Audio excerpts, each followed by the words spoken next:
عشان انتوا سايقين الناس بالخلا انه ديل. لا، القصه ما قصه انه كاديين ولا افريقيين، القصه قصه انه انتوا فقط مشكلتكم في مشكله الدوله وتركيبه الدوله. تعالوا اوديكم مؤتمر برلين هسه بكره جايين تعملوا ده. المؤتمر ده متعلق بشنو؟ متعلق بقضايا الحرب والسلام في السودان. الان كل الناس ماشيين مؤتمر شمالي، ليه؟ سؤال ليه؟ الشمال فيه حرب؟ نحن مع المؤتمر راي انه يكون في مؤتمر دولي ويوقف السلام ويقدم المساعدات لاهلنا، لكن الحرب ما في الشماليه، الشماليه ما فيها حرب. مريم الصادق، الصديق الصادق، ما بعرف منو، عروس منو، كلهم شماليين. انتوا اخوانا ناس الغرب دي ما بتشاركوا معاكم مالكم؟ ناس الشرق دي ما بتشاركوا مالكم؟ ناس النيل الازرق ما بتشاركوا لشنو؟ سؤال، انتوا السودان ده بس حق الجلابه؟ السودان ده حق الشماليين؟ انا قاعد عاين قلت والله يا اخي مؤتمر برلين هسه عاملين لنا بيه فلقه وكده. انا قلت اجي القى السودان ده كله في مؤتمر برلين، جينا الجيران كلهم كذا. في الفلنقايه ذاته جابوا ذاك اسمه ذاك بتاع دارفور ذاك اسمه، قولوا معي، التجاني السيسي، التجاني السيسي قال جايبين التجاني السيسي من ده. وين الناس؟ سؤال، هسه المؤتمر لما تجيبوا هسه الليله جات فرصه انه الناس يجوا يقعدوا في برلين يتناقشوا في القضايا بتاعت ما تمثلوا السودان، مثلوا اصحاب المصلحه الحقيقيه. هسه مريم الصادق ماشي مؤتمر برلين عشان تقول شنو؟ الدقير ماشي مؤتمر برلين يقول شنو؟ ما تمشي تجيبوا الناس قاعدين في المعسكرات، جيبوا ناس النيل الازرق، جيبوا ناس الوسط، جيبوا السودان، شاركوا الناس، جيبوا ناس المصلحه الحقيقيين. الان انتوا كلكم بتتخافتوا الجلابه قال لكم تعالوا برلين، كلكم جايين تذاكر كده، جايين ناس بيور كده، بيور كده كلكم 90%. السودان ده دي ازمه السودان يا اخوان. الزول هسه يقول لك مؤتمر برلين، لو انت ذات الكلام عن حل مشكله السودان، حل مشكله السودان جيبوا اهل السودان، جيبوا اهل المصلحه الحقيقيه، جيبوا كلها، جيبوا وين اصحاب المصلحه؟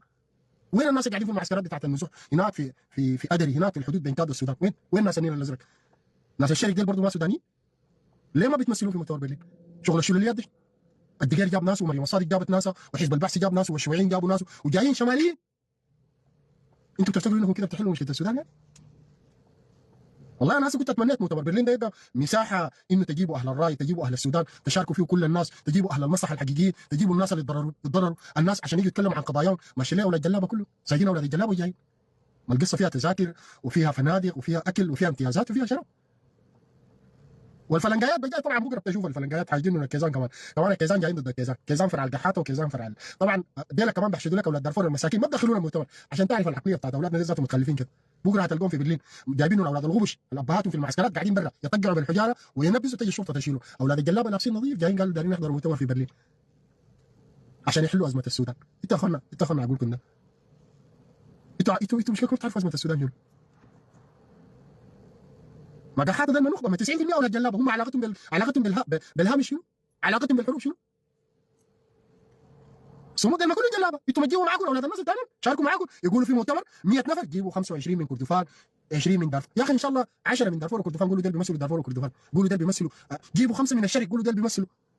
ود اختي ود عمتي ان احنا جايين ماشيين مؤتمر برلين، مؤتمر برلين انت ابوك مات، امك ماتت، قريتك اتحرقت، بيتكم اتحرق.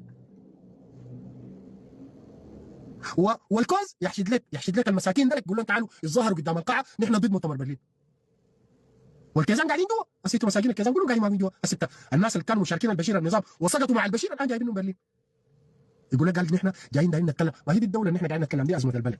عشان كده انا بالنسبه لي الموضوع ما بيتحل. الموضوع كله مصالح شخصيه، كله قوه سياسيه بتعاين لمصالحها الشخصيه، وكل زول بيعاين لقريبيه وقريبه. لما الناس يطرحوا قضيه السودان ما بيطرحوها عشان يجيبوا الناس اصحاب القضيه الحقيقيه. ما بيجيبوا اصحاب القضيه الحقيقيه، اردول ماكوس، اردول شنو يعني؟ ماكوس داعم للجيش وترميز تضليلي زي كباشي قاعد في الجيش ترميز تضليلي، وفي النهايه شتوا دقيتوا الدليل. عشان كده ازمه السودان ما بتحل. انا بالنسبه لي نحن شوف اي منصه تدعم قضيه السلام والتحول المدني وتدعم اهلنا نحن معاه، ما ضدها، لكن نحن ضد المتاجره بقضايا اهلنا. انا مريم الصادق ما بتمثل قضيه اهلي، ولا الدقير ما بيمثل قضيه اهلي، ديل اهلي بيمثلوا الشمال، يمشي يتكلموا عن قضايا الشمال واهلهم في الشمال، لكن الغرب عنده ناس اللي بيمثلوا، والشرق عنده ناس اللي بيمثلوا، والنيل الازرق عنده ناس اللي بيمثلوا، وكردفان عنده ناس اللي بيمثلوا، والوسط عنده ناس اللي بيمثلوا. نحن 3 سنه قاعدين نموت ونقدم الدماء والارواح والشهداء عشان تيجوا تحكمونا ثاني. علي باليمين باطن الارض خير من ظهرها. استقبالكم بتاع الجلابه ده خلوه، ما هو ده سبب الحروب ذاته وسبب ازمه السودان، التغول بتاع الفئه اللي ما بتعادل 1% من سكان العالم، من سكان السودان.